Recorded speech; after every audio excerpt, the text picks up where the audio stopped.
Right, let's discuss this further. How has South Africa harnessed its rich cultural heritage to boost tourism? Joining us is Brand Africa founder and chair, Thebe Ikalafeng. Good to have you, sir, and thank you very much for your time in coming on tonight. Except for the obligatory Heritage Day speech, which many say is also used in some instances as a campaigning tool. Has South Africa, or has the South African government been proactive in exporting our refined culture and traditions to the broader world? In other words, have we been proactive in telling the South African story to the broader world effectively? Well, I mean, I thank you so much for having me, Tab. I think, on Friday night I was in Hong Kong with Brand South Africa, and we had Dinam Shope there, and she was relating the South African story and South African heritage, so celebrating who we are as a people and where we come from. So I think in many ways, of course, South Africa has exported this culture. I mean, traditionally we have always been known who we are, what we stand for. I mean, the fact that you've had the people like John Kani in movies like Wakanda internationally, and John was telling me, for example, that when he was in the movie himself, he decided to speak in isiXhosa. That was not part of the script. It just shows the pride that that South Africans have in their culture, their languages, and where they come from. So as individuals, and of course, from a government perspective, and I'm not from government, but I'm saying that from a government perspective, the fact that in 1996, Nelson Mandela and the government of South Africa promulgated the day as a day to celebrate our diverse cultures, it means there's a proactivity in that space. Yeah, so talk about it is one thing. To commercialize that heritage, in other words, particularly as tourism, is another story altogether. Have we created opportunities for investment and income production?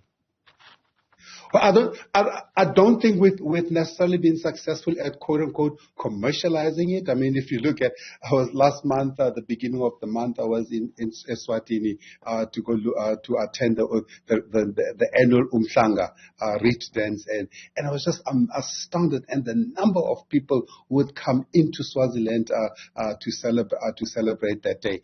And many other months in the past, I've gone to example, to Ethiopia, to Lalibela. And over 200,000 people come to that church, to those underground churches every year to celebrate one unique culture of Ethiopians, which is their religion and how they celebrate that. So, of course, we can do better. I think South Africa can do better because we've got such a rich culture. I mean, if you look at, for example, the Battle of Isandlwana, when was it?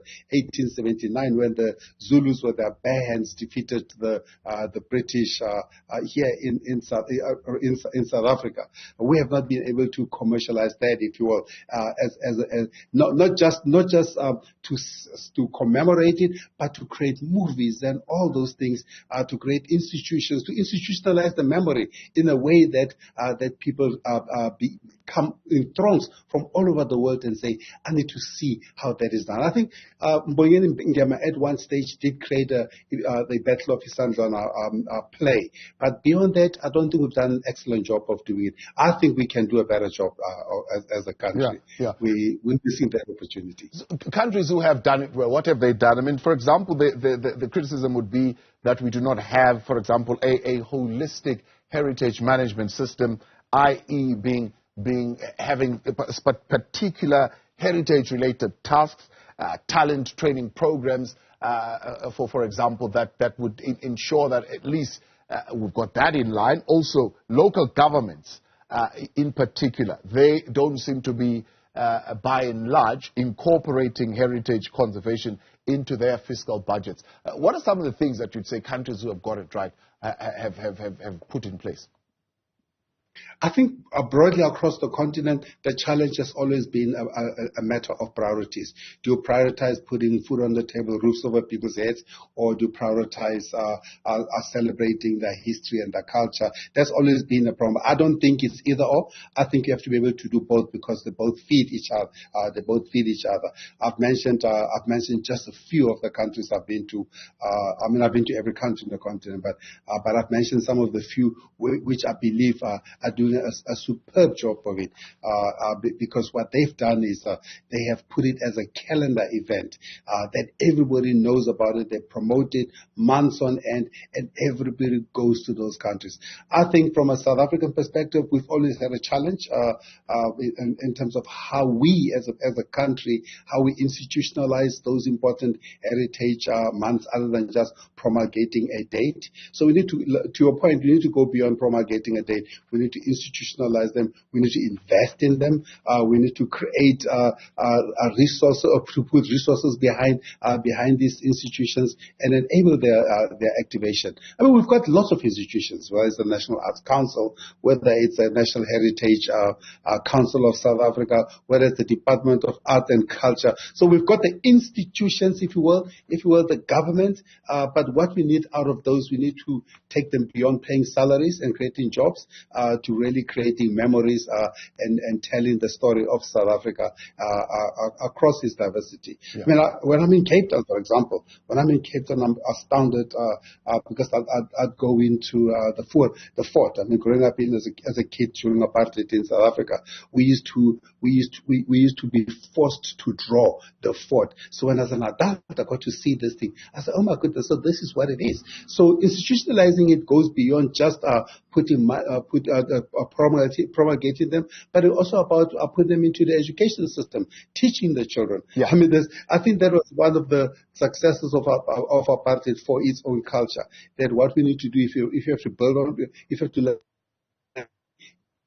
to have a complete 360 institutionalization of this and activation of our culture. Here's the other question, which, especially on this Heritage Day, could seem quite important. Heritage, and tell me what you think of this, is always sacrificed to the pursuit of growth and development. In other words, most of the time you'll find that historic buildings, for example, can be demolished in lieu of a development company coming in and with the guise of saying, well, it's going to create even better economic opportunities.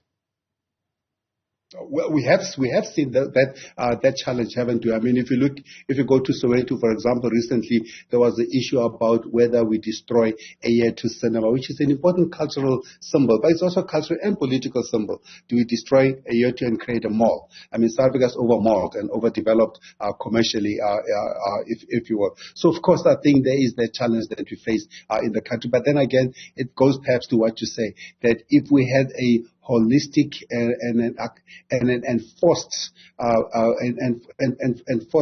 culture, but not just culture, but also policies and the law that institutionalizes the importance of celebrating and maintaining and preserving these cultural institutions. Then you will not have those challenges to the country. Of course, we need to have that. I mean, if you look at the West, for example, the things that they do from if you go to England, where I am now, if you go to England, for example, whether it's from the West End, whether it's from the traditions of the British, or wherever they are, they have invested significantly in those institutions, and you are not allowed to touch a lot of this. But when I was in Asmara, but out of interest, by the way, when I was in Asmara in Eritrea is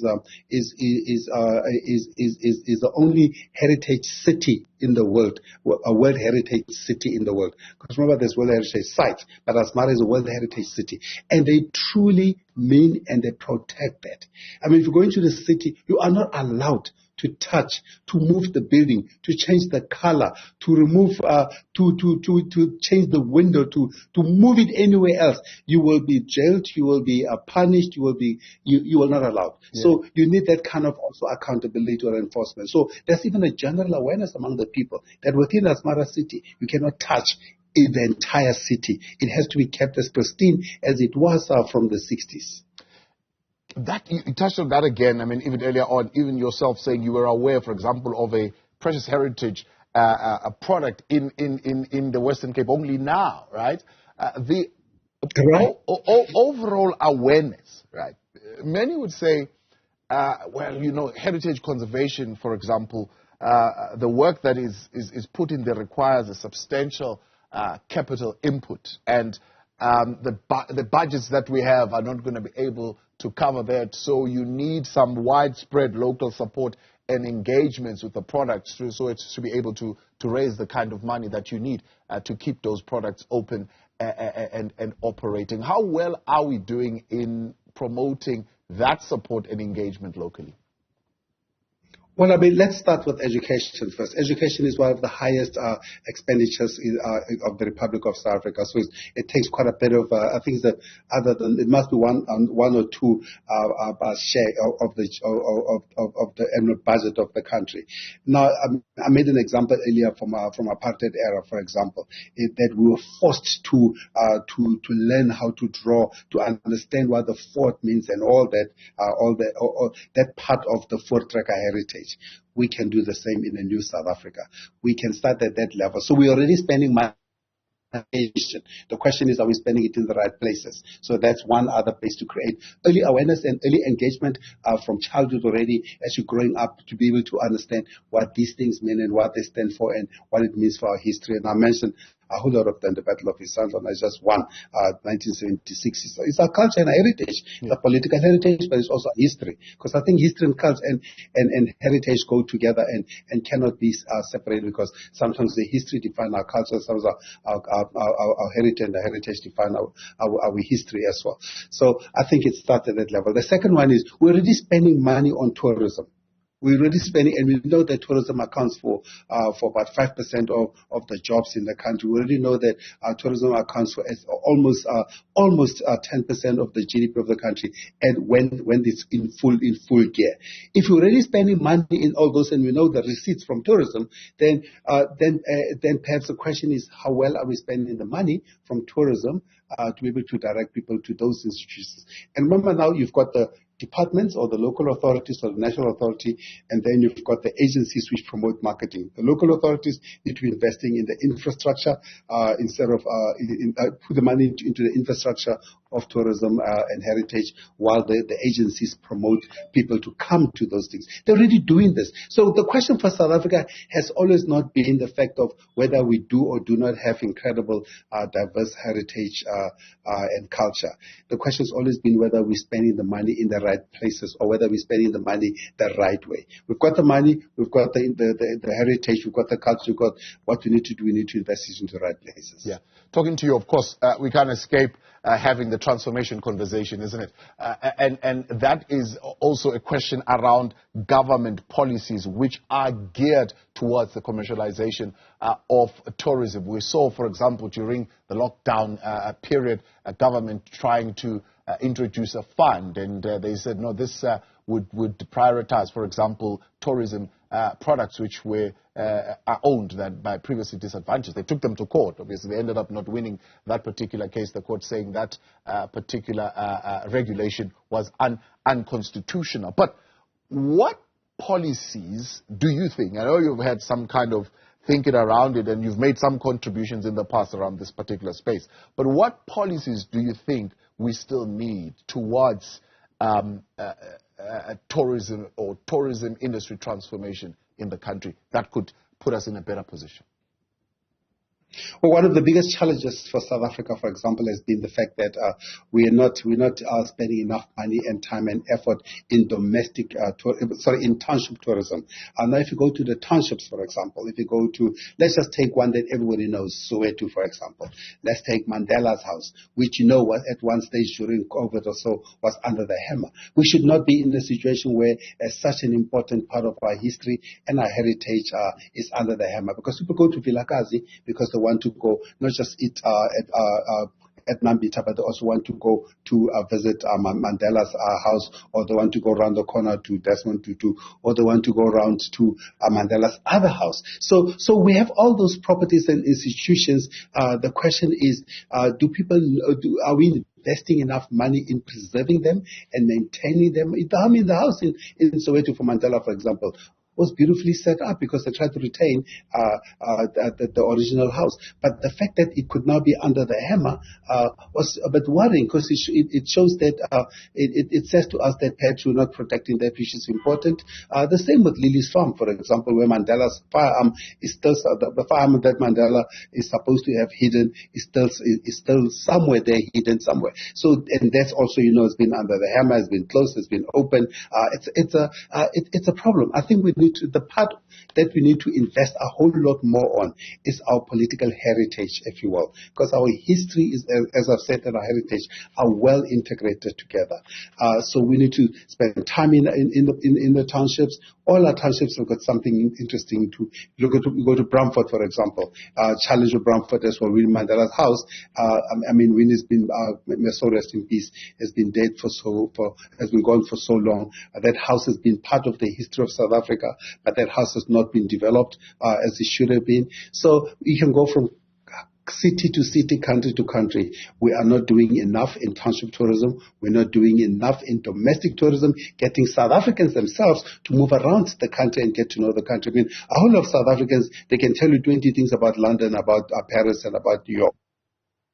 Them about South Africa and the townships in South Africa, and they will not know much about them. So part of what we need to do is in one end invest and preserve, and on the other hand encourage South Africans to be able to travel, to know South Africa, create awareness about the products that we have in South Africa, and third and most important, invest in education, because part of what actually makes many of these tourism and heritage institutions so attractive internationally for other countries, if you look at anywhere else in the world, is because of the effort they put into education. They have drummed up these institutions into our head and our consciousness to an extent that we believe that it must be part of what we do before we move on from this earth. So to me, those are the three areas: education, awareness, and investment.